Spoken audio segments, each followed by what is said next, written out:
Your Excellency, Ret'd, former President and Honorable Speaker of Parliament, Sir, the Minister for Defense, National Security and Policing, Rural and Maritime Development and Disaster Management, the Honorable Linus Ratu, Commander RFMF, Brigadier General Konusi, the Commissioner of Police, Brigadier General Gilliho, Commissioner of Correction Services, Commander Francis Keane,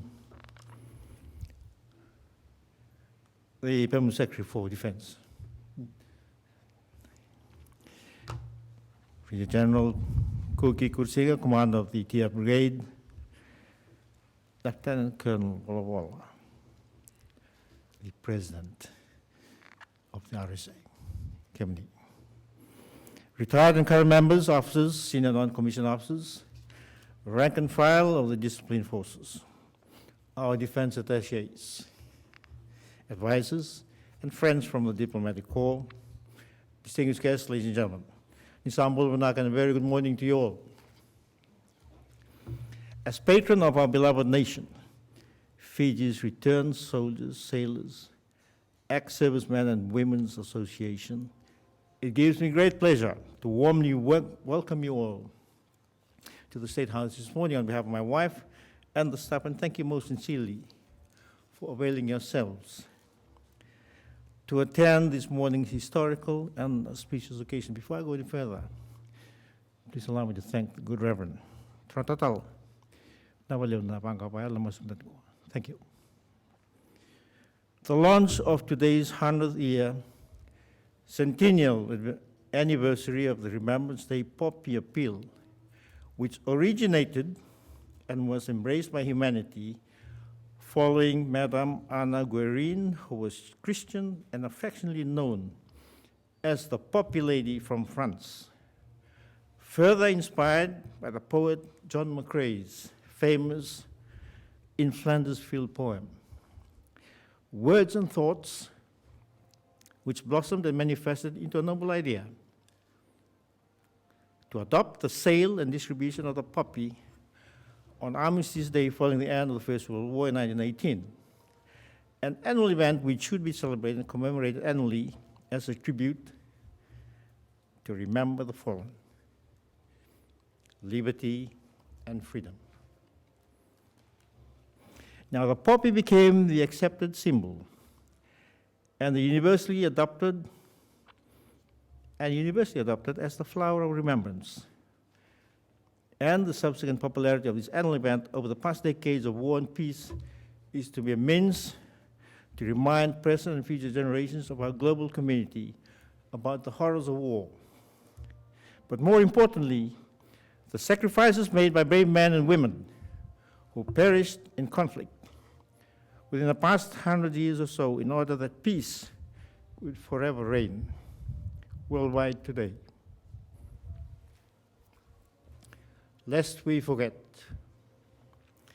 is the cat's cry and rallying theme for the memories of those brave souls who paid the supreme sacrifice in our collective endeavor to attain lasting peace, compassion, and prosperity for humanity.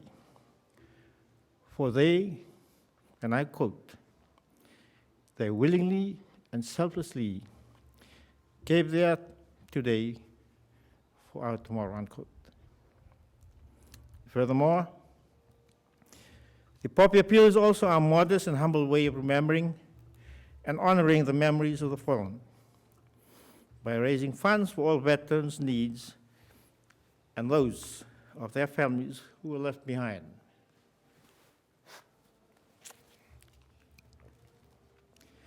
A noble and worthwhile initiative that we of today should revere and cherish as our mark of respect and reverence for those of our forefathers who gave up their young and precious lives in past conflicts to enable you and I today and future generations of our people of the sorrows and hardship consequent upon perpetual conflict and war.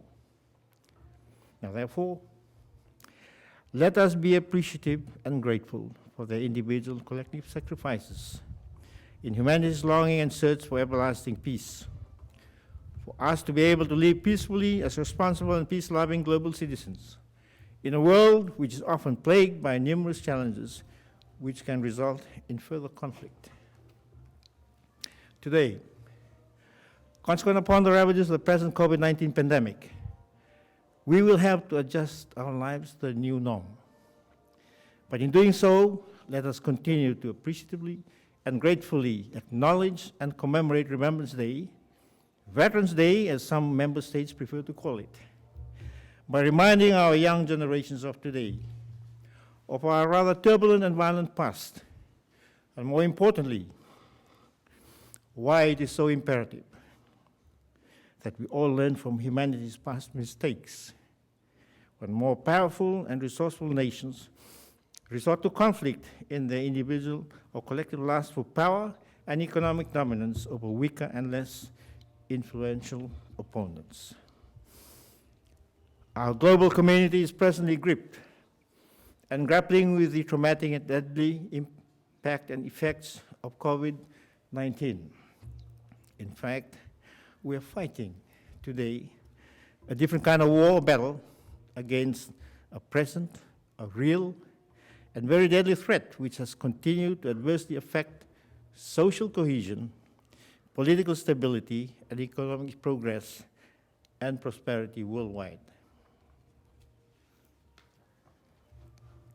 Our national effort to contain the spread of the COVID-19 virus continues, and at this juncture, I believe it prudent that we pay tribute to our frontline workers, the doctors and nurses, hardworking officials, discipline force members, and other government and private agencies for their tremendous efforts in trying to contain the deadly spread of the virus, and at the same time, offer our condolence and sympathy for those members of our community who had sadly lost loved ones to this dreaded virus.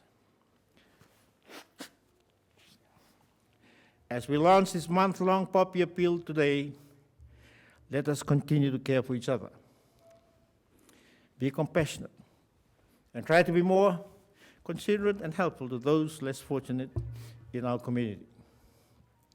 Similarly, as we remember the fallen, by supporting the 100th anniversary poppy appeal this year, let us also reflect and reminisce on the significance and impact of this globally celebrated event by refreshing our knowledge and understanding of Lawrence Binyon's famous tribute for the fallen, which reads, and I quote, "They shall not grow old as we who are left grow old.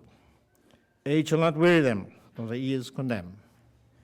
At the going down of the sun and in the morning, we will remember them," unquote, lest we forget.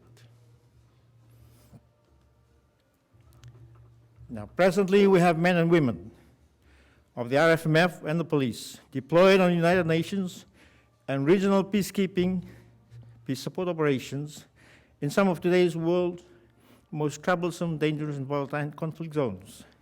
So let's remember them too. Let us pray for their safety and well-being, and the loved ones in their various families who are back here holding the home front. Ladies and gentlemen, thank you for your attention and attendance.